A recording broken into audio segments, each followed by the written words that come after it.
আপনাদের আশা পূরণ হতে দেবেন ইনশাআল্লাহ।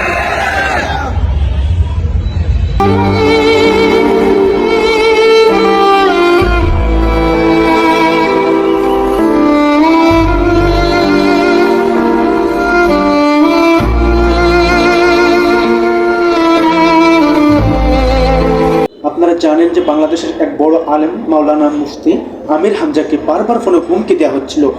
তার প্রতিবাদে আজ কুষ্টিয়াতে বিক্ষোভ মিছিলের আয়োজন করা হয়।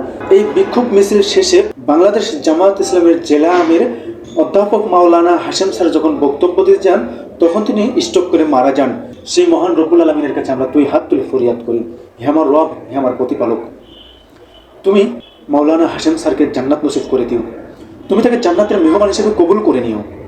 তিনি দিনের পথে যে কষ্ট করেছেন, যে ত্যাগ স্বীকার করেছেন, সেগুলো তুমি কবুল করে নিও। আমিন।